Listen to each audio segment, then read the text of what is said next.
Umuririmbyi wa 29 mu gushima, ntitwarangiza twige ijambo ry'Imana.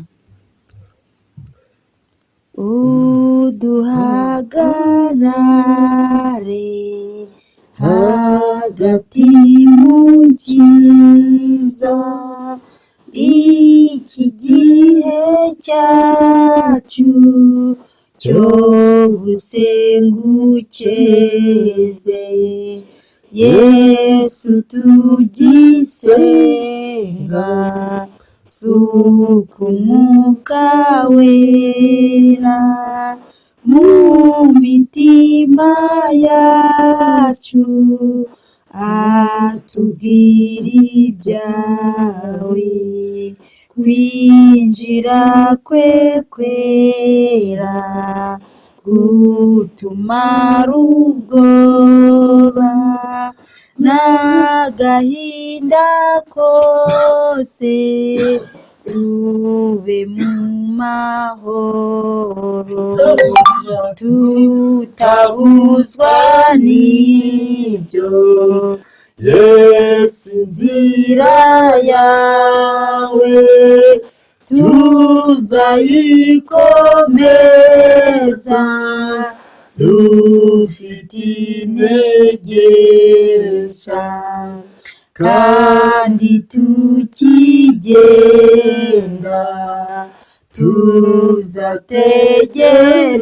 tuzategereza igihe cyo kuza kwawe turi maso. Reka dusenge, twarangiza twinjire mu ijambo ry'Imana. Uwiteka nyakubahwa Imana, Imana ifite imbaraga, Imana ishobora byose, Imana yihagije, Imana ndiho, Imana itegeka byose, Imana yaremye byose, Imana ibigenga. Kandi burya bwose ndagushimye Uwiteka, ukimara kurema ibintu waremye twe abantu, urangije uduha agaciro ko kwitwa abantu. Ntiwaturemye nk'inyamaswa, ntiwaturemye mu zindi shusho, ahubwo waturemye dusa nawe. Izina ryawe rihabwa icyubahiro. Duciye bugufi cyane, turiyoroheje, tubabarire tweze. Amasengesho avanze n'ibyaha ni ikizira imbere yawe, utubabarire. Ijambo ryawe tugiye kuganira rihindure benshi, ritume imitima ya benshi ikomera, ritume benshi bakebukishwa no kugutinya, bagukore bagutinya, bagendane nawe bagutinya, bagusenge bagutinya, bagukore bagutinya, kugira ngo izina ryawe rihabwe icyubahiro. Mwami wanjye, Mana yanjye, nkweretse aka gahe tugiye kuganira ijambo ryawe. Ndakwinginze Uwiteka uze kubana natwe, uze guhagarara hagati muri twe, kandi uze kutwongera imbaraga, uze kutwongera amavuta, uze kutwongerera ububyutse. Kandi uru rugendo Uwiteka nzi neza ko nta muhanga warwo, ndakwinginze ubidufashemo kugira ngo izina ryawe rihimbazwe. Ntaba ari twe, ari wowe ubyikorera. Mbisabye nizeye mu izina ry'umucunguzi wacu Yesu, amen. Haleluya, amen. Mana yacu ihabwe icyubahiro kandi Imana ishimwe. Tugiye kuganira ku ijambo ry'Imana riboneka mu Migani igice cya 15 umurongo wa 3. Insanganyamatsiko mfite iravuga ngo amaso y'Uwiteka. Amaso y'Uwiteka areba kuruta uko abantu bareba. Amaso y'Uwiteka areba kure aho abantu batareba. Amaso y'Uwiteka yitegereza byinshi tutabona. Amaso y'Uwiteka yitegereza twe twayobye. Amaso y'Uwiteka arareba. Imana idufashe gutinya amaso y'Imana. Benshi batinya amaso y'abantu, bagatinya abakomeye, bagatinya inshuti zabo ngo zirababona, ariko hari Imana itureba, hari Imana itwitegereza ikababara. Ijya kuturema yaturemye idushaka, irangije kuturema idushaka idushyira kuri iyi si kugira ngo tube ubwoko yishimira, tube ubwoko bukora ibyo ishaka, ariko byaranze. Imana idufashe, idushoboze kugira ngo tugaruke inzira zikigendwa, tugaruke tukihumeka umwuka w'abazima kugira ngo Imana yacu ihabwe icyubahiro. Murongo wa 3 igice cya 15 mu Migani haratubwira ngo amaso y'Uwiteka aba hose, yitegereza ababi n'abeza. Ndasubiramo, amaso y'Uwiteka aba hose, yitegereza ababi n'abeza. Imana yacu ihabwe icyubahiro. Ijambo ry'Imana riratubwiye ngo amaso y'Uwiteka aba hose. Amaso y'Imana aba hose, ntabwo aba mu gihugu cy'u Rwanda gusa. Amaso y'Uwiteka aba mu bihugu byose, yitegereza ababi n'abeza, atoranya ababi, ababa akabagaya, yareba abeza, ababa akaba abeza, Uwiteka akabashima. Imana idufashe kugira ngo duharanire kuba beza, nubwo isi dukurura, nubwo umubiri udukurura, nubwo Satana turasaho byinshi, ariko turakwiye kuharanira kuba beza, kuko igihe duhereje inyuma, cya gihe twari turi mu byaha, cya gihe twabonekagaho umugayo buri munsi, cya gihe twakoraga ibyo twishakiye, natwe twari mu bantu bagawa, twari abantu Uwiteka areba akagaya cyane. Uwiteka yaraturebaga akababara, Uwiteka akarakarira imirimo yacu mibi. Ariko ubu ngubu twe twamaze kumenya Yesu, twamaze gusobanukirwa Yesu icyamuzanye, ndetse tukamara kumenya ko Yesu icyamuzanye ari ukugira ngo atange umubiri n'amaraso ye kugira ngo wowe ubeho nanjye mbeho. Ibyo turakwiye kubihereza agaciro, tugakorera Imana tuyitinya, izina ry'Imana rigahabwa icyubahiro, tukaririmbira Imana tuyitinya, tugasenga Imana tuyitinya, tukayobora dutinya Imana, tugafata ingendo dutinya Imana, akazi Imana yaduhaye dukora tukagakora dutinya Imana, kuko Imana yacu ireba aho tutareba, Imana yacu igera aho tutagera, yitegereza aho tutitegereza. Imana yacu ihabwa icyubahiro. Ariko amaso y'Imana, menya ko akurusha kureba, amaso y'Imana akurusha kureba kure cyane, ndetse n'ikuzimu arebayo, areba ibikorerwayo. Amaso y'Imana yitegereza abantu babi, yarangiza akitegereza n'abeza. Ese turi mu ruhe ruhande? Ese turi mu ruhande rw'abeza cyangwa turi mu ruhande rw'abantu babi? Ese niba uri mu ruhande rw'abantu babi, herezo ryawe ni irihe? Imana idufashe, Imana idutindeho. Ese niba uri mu bantu beza, wakora iki kugira ngo ukomeze kuba mwiza? Imana idufashe kandi Imana itugirire neza. Icya mbere, urakwiriye gukomeza kurangwa no kwicisha bugufi imbere y'Imana. Ikindi cya kabiri, ukarangwa no gutinya Imana. Ikindi cya gatatu, ukarangwa no kwihana buri munsi, kubera ko turi gukubitana n'ibintu bitatu: umubiri, n'isi na Satani. Imana igufashe, Imana nanjye imfashe, izina ry'Imana rihabwa icyubahiro. Reka dukomeze kuganira ku maso y'Uwiteka, burya agera kure cyane. Turakomereza mu ijambo riboneka muri Yeremiya igice cya 23 umurongo wa 23.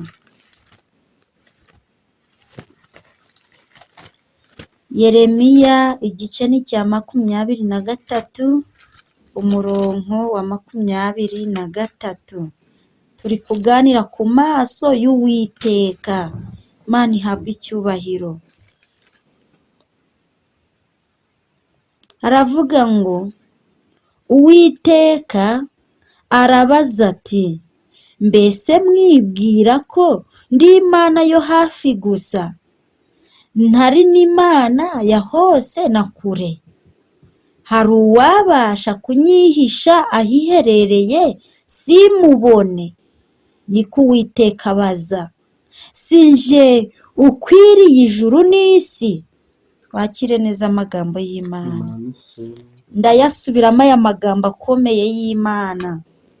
Murongo wa 23 haravuga ngo Uwiteka arabaza ati, mbese mwibwira ko ndi Imana yo hafi gusa, ntari n'Imana ya hose na kure?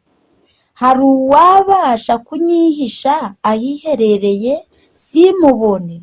Niko Uwiteka abaza.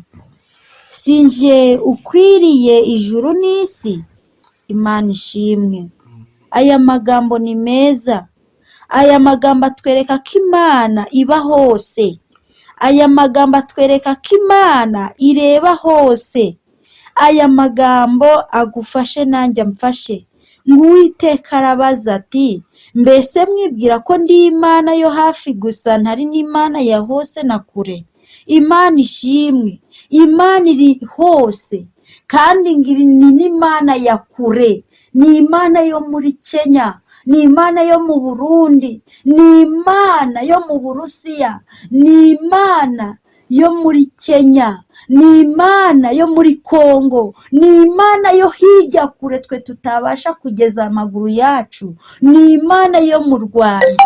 Imana yacu iri hose, ni Imana ya kure kandi ni Imana ya hafi. Yifate nk'Imana iri hafi yawe rero, kubera ko Imana yacu iyo ikubonye uri kwivuruguta mu byaha, iyo ikubonye uri kubeshya hariya hirya, iyo ikubonye uri gukora ibyo gukiranirwa, wibwira ngo Imana ntikubona, wibwira ngo ubwo wagiye kure cyane ntabwo abantu bazabimenya, ntabwo bazamenya ko washutswe ugakora icyaha cy'ubusambanyi, ntabwo bazamenya ko washutswe n'umwanzi ngo uroge mwene so kandi umuziza ubusa, ntabwo bazamenya ko washutswe na Satani ngo uriganye mwene so amafaranga, kubera ko wagiye kure ngo ntabwo abantu bazabimenya. Ariko nubwo batabimenya, nubwo batakubona, bene so muvukana, inshuti zawe magara, nubwo batamenya ko wakoze amafuti gutyo, ariko Uwiteka wo mu ijuru, wa wundi waremye isi n'ijuru, akarema inyanja n'amasoko, agategeka ngo bibe, arakubona mu izina rya Yesu, arakwitegereza, kandi ku munsi w'urubanza yiteguye kuzagucira urubanza, yiteguye kuzagushinja, yiteguye kuzakubwira ngo runaka ngwino, wowe ngwino usubiremo ibingibi uko byagenze, ngwino nkubaze, umbwire ukuntu wancumuyeho kandi ubizi ko atari byiza. Twese azaducira urubanza. Imana yacu ihabwa icyubahiro. Ni Imana ya hafi kandi ni Imana ya kure. Ni Imana mubana mu rugo iwawe, ni Imana mubana usohotse ugiye mu kazi, ni Imana mubana igihe cyose wibwira ko nta muntu kureba, ni Imana ikureba. Ugiye no muri tuwarete y'abandi, ni Imana ikureba. Ijisho ry'Imana riguhoraho. Usohotse ibiro, ijisho ry'Imana rikuriho. Sohokanye ibintu bitari ibyawe, ijisho ry'Imana rikuriho. Uri gucumura, ijisho ry'Imana rikuriho. Imana yacu ihabwa icyubahiro kandi Imana yacu ishimwe cyane. Ngo hari uwabasha kunyihisha ahiherereye simubone? Ese ninde wabasha kwihisha Imana? Imana ko ariyo yaturemye, Imana ko ariyo idufiteho umugambi, Imana yo mu ijuru ko ariyo ishobora gutegeka ngo baho cyangwa se ntubeho. Ese muzi ko Imana yo mu ijuru iri kure? Imana iri hafi yacu. Nshuti zanjye, mwitonde, mugendere imbere y'Imana mukiranutse. Ntiwabasha gushukwa n'umwanzi ugaruke vuba, kubera ko Uwiteka ni umunyempuhwe, ni umunyembabazi, abayo yabamenye kera.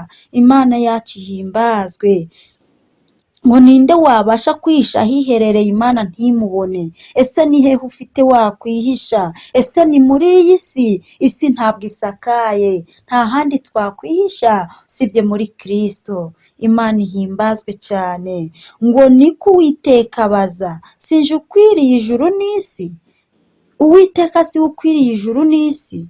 Isi n'ijuru si Uwiteka wabiremye? Turakwiye kugendera imbere ye dutunganye, dukiranutse. Nubwo isi itubabaza, nubwo Satani aduhata gukora ibibi, umubiri nawe ukatunaniza, tugashaka kwiyahuza ibyaha, ariko ndagusaba ngo garuka nanjye ubwanjye dufatanyije twubahe Imana, tuyikorere tuyitinya. Ni Imana ifuha, ni Imana ireba abantu b'igitsure, kandi ni Imana ireba abeza ikabarebana impuhwe n'imbabazi. Ndagusaba ngo ugaruke rwose, ijisho ry'Imana ntaho ryagiye. Birashoboka ko amaso y'abantu yapfa ntarebe neza, amaso y'abantu akareba icyezi, amaso y'abantu agahuma, bagatangira kurebera muri rinete, ariko Imana yacu ntabwo igura rinete, nta nubwo iteze kuzagura rinete. Uko yari iri kera n'ubu niko iri. Imana yacu ihimbazwe. Ndagusaba wowe wumvishije ibi, ndagusaba cyane nanjye bwanjye nisaba nisengera, nawe ngusengera, dufatanije gusengerana kugira ngo twitonde tugendere imbere y'Imana dutunganye. Izina ry'Imana rihabwa icyubahiro, ijisho ry'Imana rituriho kandi rizagumya kuduhoraho kugeza ku gupfa kwacu. Twitondere uko tugenda, tutagenda nk'abapagani, nk'abatagira ubwenge, nk'ababuze inzira, nk'abayobye, ahubwo tugende nk'abamenye Yesu, kugira ngo Imana yacu ihimbazwe. Reka dusenge. Wowe wumvishije ko amaso y'Imana akureba, amaso y'Imana andeba, nyabuneka reka dufatanye gusenga, tubwire ngo Uwiteka we, twagendeye imbere yawe tutagutinya, twaratinyutse dukora ibibi, twarayobye rwose. Dusaba Uwiteka tubabarire, nitwarangiza kumusaba imbabazi, atuyobore muri uru rugendo, atugenge mu byo dukora, adutwara tugeze aho akwiriye kutugeza. Imana yacu ishirwe hejuru, nyiricyubahiro, nyiribiremwa ahimbazwe iteka. Reka dusenge.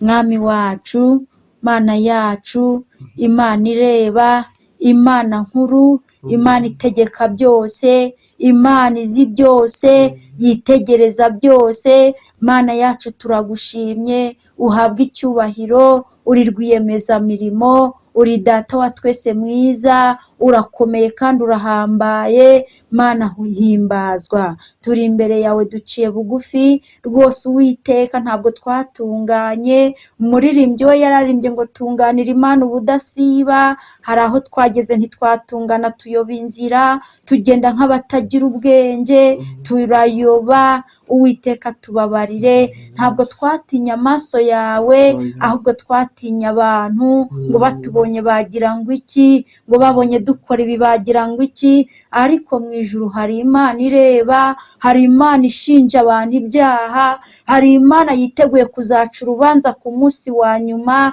hari Imana ibyiteguye, hari Imana apana nyirakamana, za Shitaroti na za Sheri, ibyo ni ibigirwamana by'ubusa, nta kamaro. Ni ukuri Uwiteka, ni wowe Mana y'Abisiraheli, Imana ya Saduraka na Meshaki na Abedenego, Imana yacu bwite, Imana ititiranya amazina. Natwe turashaka kugendera imbere yawe dukiranutse, ariko dushobozwa byose nawe Uwiteka, uduha imbaraga. Nyabuneka Mana dushoboze, tugeze aho rukomeye, tugeze aho abantu bakomerewe n'urugendo, tugeze aho abandi bananiwe, ndetse bamwe bamaze kugwa mu butayu, abandi baragamburuye, abandi Uwiteka baricaye bicara mu nzira urugendo rutarangiye, abandi Uwiteka Imana nyiringabo bararimbutse. Ariko Uwiteka tubabarira, udukize, tubabarira, uturengere.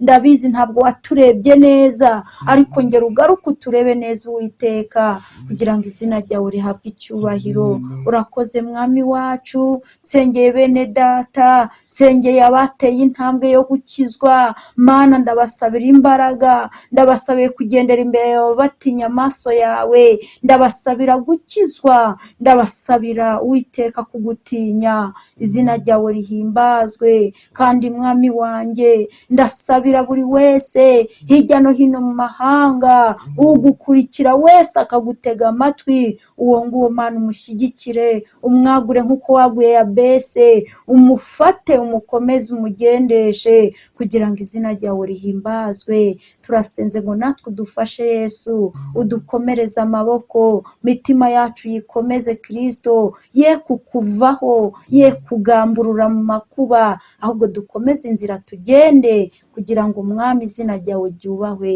Ngaho rero Uwiteka, haze kwifuza kwacu, ugukeneye wese, wabuze inzira yo gukizwa wese, umwigishe ko akwiriye kwitoza kugenda gutinya ndetse akubashye, kuko amaso yawe areba hose akitegereza ababi n'abeza. Urakoze Mwami Yesu, urakoze Data wa twese. Twagusabaga ngo udushoboze gukiranuka, ibiri imbere byose urabizi, ibidukwiriye byagira umumaro, byatuma dukomeza urugendo, ubidushoboze, ubidushigikiremo, tubisabye twizeye mu izina ry'umucunguzi wacu Yesu, amen.